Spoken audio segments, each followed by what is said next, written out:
We're given in this exercise a set of matrices. Let's call it M. It's a set of matrices, 2 by 2 matrices which are diagonal, and the elements are, of course, real numbers, A and B, right? And we're given the standard product of matrices, so we have this, right? And we have to check whether this is a semigroup, a monoid, or a group.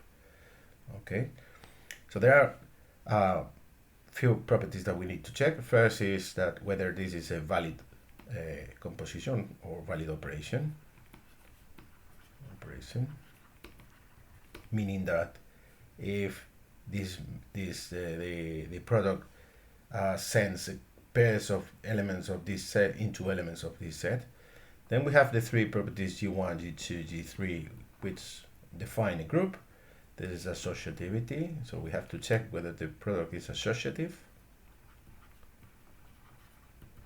whether there is a neutral element or identity. All right, identity. And finally, whether there is an inverse for every element.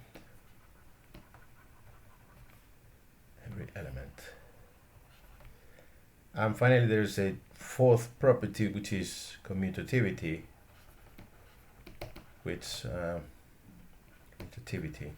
says that whatever structure the set has, if this property is satisfied, is also commutative, right? Okay, let's see. First, let's see if this is a valid operation, and for that we take two elements of M. That would be 1,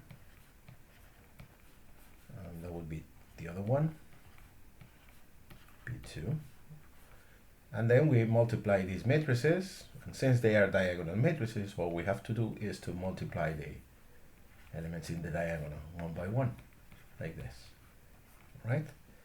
Okay, now well, of course, this matrix that we have obtained is a matrix of M, because if A1, well, if A and B in both cases are real numbers, the product are real numbers, and they are in the diagonal, so this is a matrix of this set here. So it's a valid operation. That's the first thing that we check. Also, associativity is warranted because the matrix products is associative, so it's something that we don't have to worry about. We know for a fact that this is associative.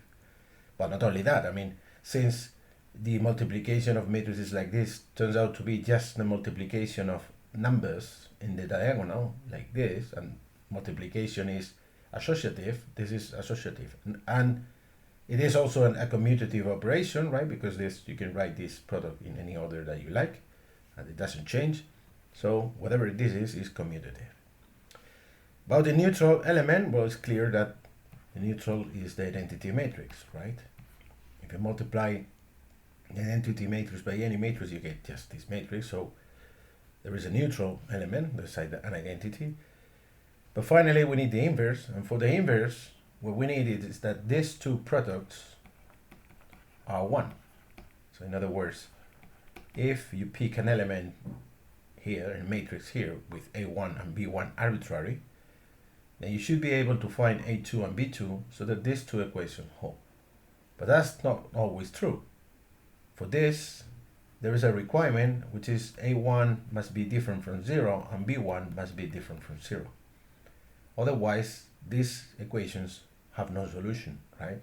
However, elements like this one, A0, 0, 0, or this one, 0, 0, 0, B, these are valid elements of M, and one of the components is equal to 0, and therefore these equations can never be satisfied. So there will be elements in M which have no inverse, so this property does not hold for every element. It has to be for every element. This is important, right?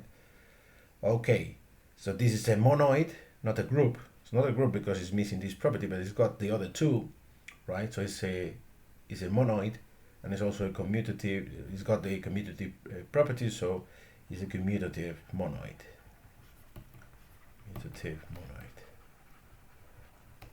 There you go.